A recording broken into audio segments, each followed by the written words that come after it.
2, you're on.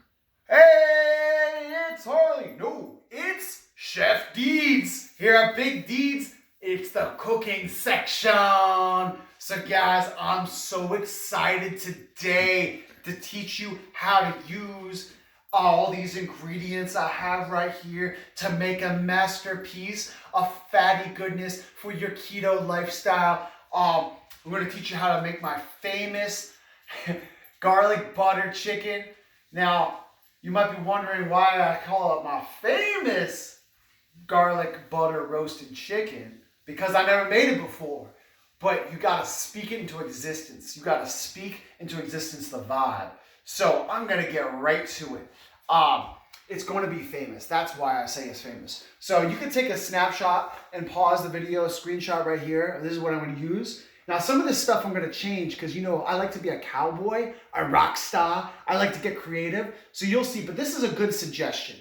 And remember, this is per pan. So I have 2 here. So I'm going to be changing some of the stuff, but you can definitely use this set of ingredients for it here. And I'm just going to go ahead and do this set of ingredients per pan, but change it a little bit. Okay, so I am going to get right to it. All right, so first thing I'm going to do is I'm going to take my butter. So I saw here, I wrote here 6 ounces of butter, and that's per pan. But I want to use a few extra ounces. I'm going to use 15, and that's for 2 of the, because I have 2 pans. So here I go. And I know on here I also said that I will put it on the stove at medium heat, but I think it will make it for better video production if I use the microwave. So I'm going to put it in there for 30 seconds, maybe 45, until it's nice and melted. So I'm going over here to the microwave. Got my 15 ounces of butter here. So put it right in here. And I'm going to go, you know what? I'm going to go ahead and put it for, let's say, 40 seconds. Because, you know, I like to change things up. Be like a cowboy. And in the meantime, I'm going to get some olive oil on this chicken. And and that's just something, see, I adopted this recipe from some online recipes, and I'll link that there. But, you know, I like to adapt. I like to adapt it a little bit. So I don't follow it strict, because I like to be creative. All right. So here, I put some olive oil on there. Ooh, yeah, a lot of olive oil. You know, I love the oils and the fats. Oh, that's all the olive oil. That's fine. Okay, I'm going to put a little bit of lemon juice on there. We shake it a little bit and put some lemon juice. Okay, it looks like the butter is done. Okay, wow, okay, that might be a bit much on the lemon juice, but it's okay. It's okay. We roll with it. We roll with it. All right, here I go. I know I'm moving around a lot. I got my butter here, and it's nice and melted. I'll show you what melted butter looks like. Here we go. All right, all right, all right. Okay. Now I have my cloves of garlic. Peel those cloves, and I got here a mincer. I have a mincer right here. I'm going to go ahead and mince the garlic into the butter. So I take a clove of garlic and I put it right on in there. I cannot wait to do this. And I'm going to serve some right up to my boy Ian, who I really like him a lot. So we're going to take some over to my buddy Ian. He loves Big Deeds, so it's going to be great. And Felicia, she's over there too, but she's vegan, so she can't eat the chicken, unfortunately. Maybe we'll make some nice buttery asparagus for her. Well, I don't know. I don't know if vegans can have butter. I think she might be vegetarian. I don't know.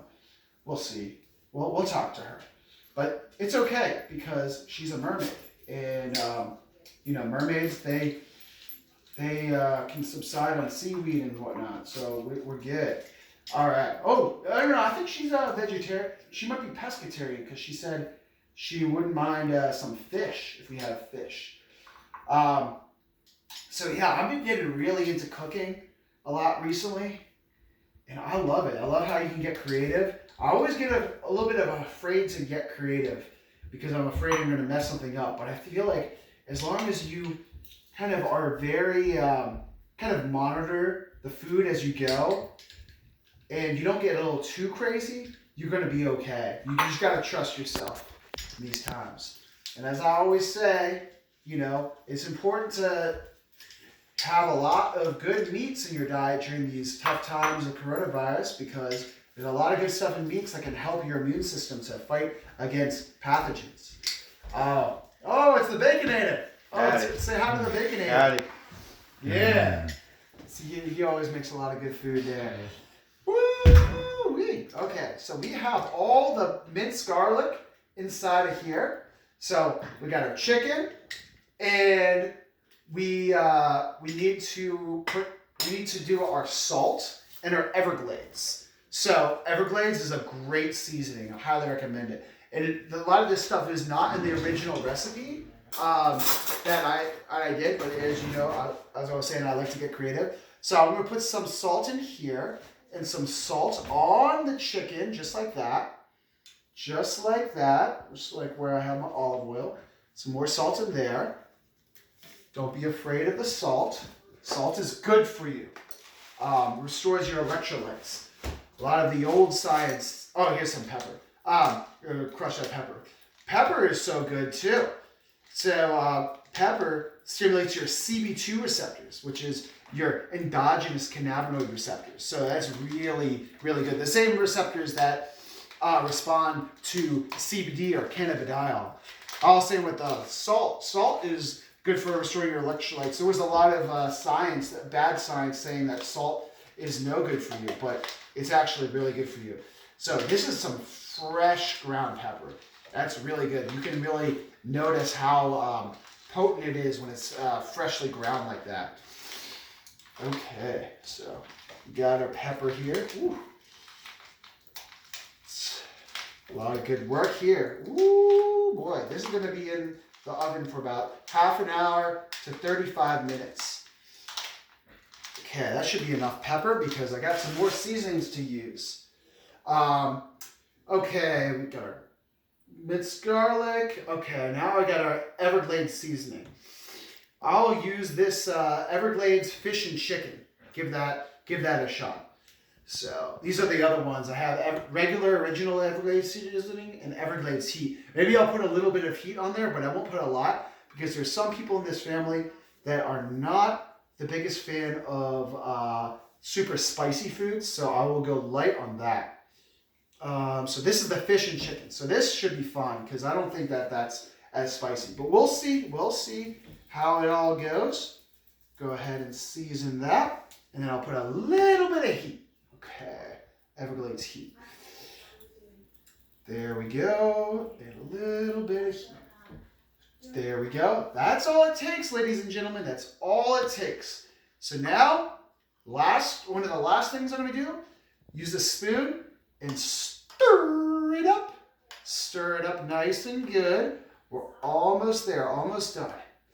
Stir nice and good. Oh, I almost forgot. You're supposed to preheat the oven. Make sure nothing's in there. Preheat it to.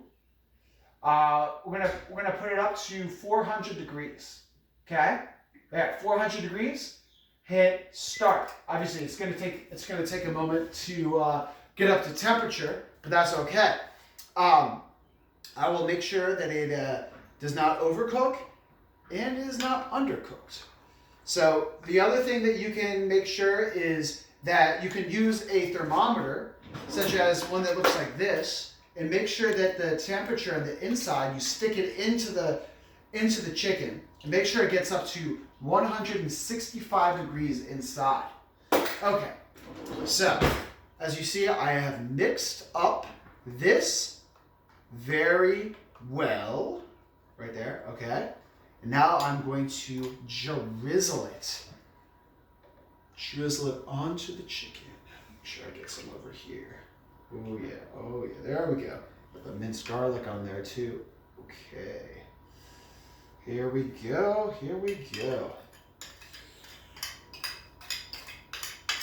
And so when I you can do that after you bake it, or even if you want to during the baking. You want to take a lot of these juices and put it up because they're also going to get some juices from the chicken fat, which is really good. Make sure to eat the chicken fat because that's good for you too. All the animal fats is good for you. So now I'm going to go ahead and put it in the oven. The oven is not to temperature right now, but just pretend this is 400 degrees. And I'm going to pretend it's 400 degrees too.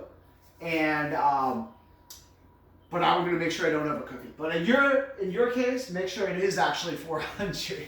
Silly me of not preparing right. But you know how I like to be a cowboy. Slip it on in. And in part 2, I will show how it came out. Okay, this one I'll put in the bottom part. Put it right there. We're all good. Okay. All right, guys. Check in part 2, and we're going to see how it came out. And we're going to taste test the vibe. So thank you guys so much for being here with me. I love making some good recipes. I like to make them quick. I like to make them juicy. And I like to get creative and make sure you guys can have the joy of cooking and the joy of eating keto. Some great garlic butter chicken. All right, I love you guys. Stay biohacking, stay positive, and I really like you guys a lot. All right, peace out.